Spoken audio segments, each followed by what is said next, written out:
Hey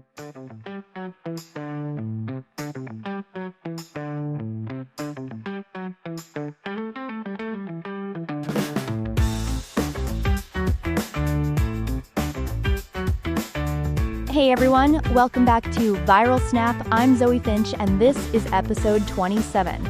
Before we dive into today's, honestly, pretty intense topic, make sure you hit that like button, subscribe if you haven't already, and share this episode with anyone who needs to hear what we're talking about today.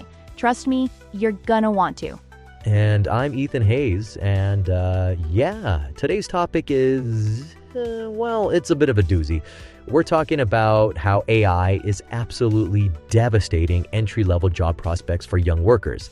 And when I say devastating, I mean like hurricane-level destruction to career path. Oh my gosh, yes. So there's this new Stanford study that just came out, and the numbers they're honestly heartbreaking. We are seeing a 16% drop in employment for people aged 22 to 25 in AI-impacted jobs since late 2022. Like, that's not a small dip, that's a cliff. Right, and here's the thing that gets me. Companies are basically saying, hey, new grads, we don't want to train you anymore. Show up fully skilled or don't show up at all. It's like, imagine if restaurants expected their new hires to already know their specific menu, their kitchen layout, their systems. Oh wait, that's actually happening too. Ethan, you're not wrong. And this is creating what experts are calling a future leadership pipeline crisis. Like, if we're not hiring entry-level people now, who's going to be running these companies in 10, 15 years? It's like we're basically eating our own future, you know? Oh, and speaking of eating our future, let me tell you about Kenneth Kang. This guy had a 3.98 GPA, which is basically perfect, right? He applied to over 2,500 jobs. 2,500. And guess how many interviews he got? Oh no. How many? 10. 10 interviews out of 2,500 applications. That's like a 0.4% response rate. I've had better luck getting replies on dating apps, and that's saying something. Oh my God, Ethan. But seriously, that's devastating. And it's not just Kenneth, right? This is happening across the board. The tech sector alone, we're talking about the top 15 companies, their hiring for new grads has fallen 50% since 2019. 50%.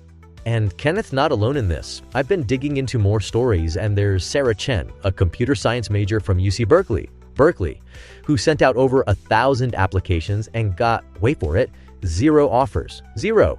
She ended up taking a job at a coffee shop just to pay rent, despite having an internship at a Fortune 500 company.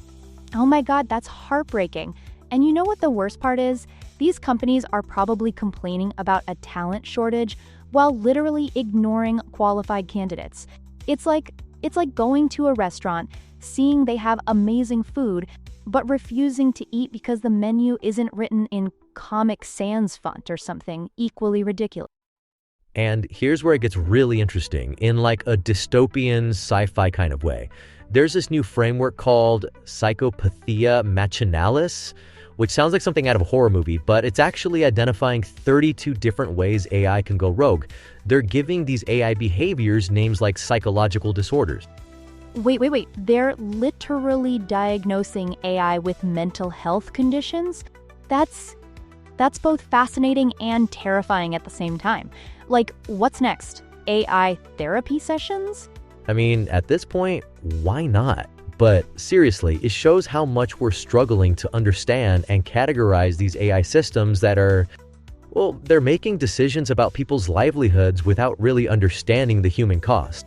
And speaking of human cost, internship conversion rates, like when companies actually hire their interns full-time, those rates have dropped to 51%, which is the lowest we've seen in over 5 years.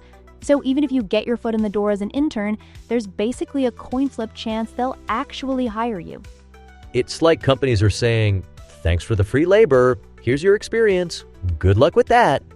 And the thing is, this creates this vicious cycle where companies say they need experienced workers, but they won't hire people to give them experience. It's like needing a job to get experience, but needing experience to get a job, but now with AI making it even worse. And here's another thing that's driving me crazy. Have you seen these job postings lately? They'll say entry-level position and then list requirements like 3 to 5 years experience, expert knowledge in 15 different software programs, and proven track record of success. Like, how is that entry level? That's not entry level, that's intermediate level disguised as entry level. Exactly.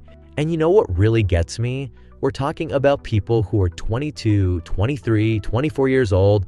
These are people who should be starting their careers, buying their first cars, maybe thinking about getting their own apartments. And instead, they're stuck in this weird limbo where they're overqualified for some jobs, but apparently underqualified for entry-level positions.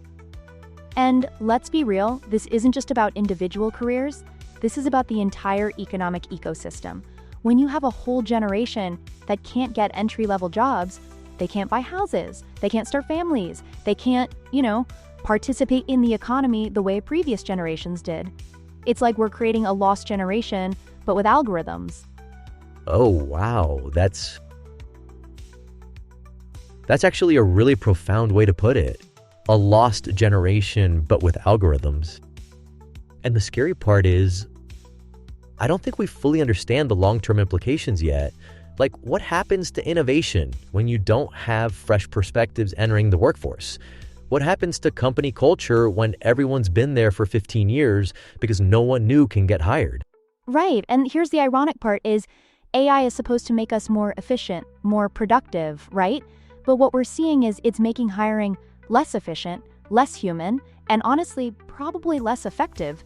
Because at the end of the day, you can't algorithm your way to finding the perfect employee. Sometimes the best hires are the ones who look good on paper, but shine in unexpected ways. Absolutely. And you know what? I think this is one of those topics where we really need to hear from you, our listeners.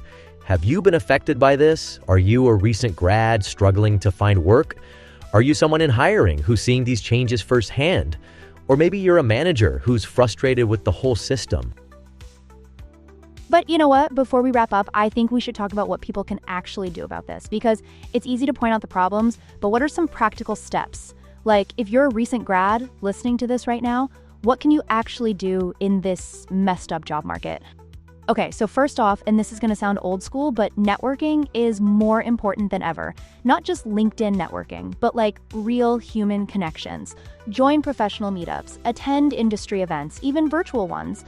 Sometimes it's not about what you know or what the algorithm thinks of your resume. It's about who knows you as a person. Absolutely. And here's another one. Consider smaller companies.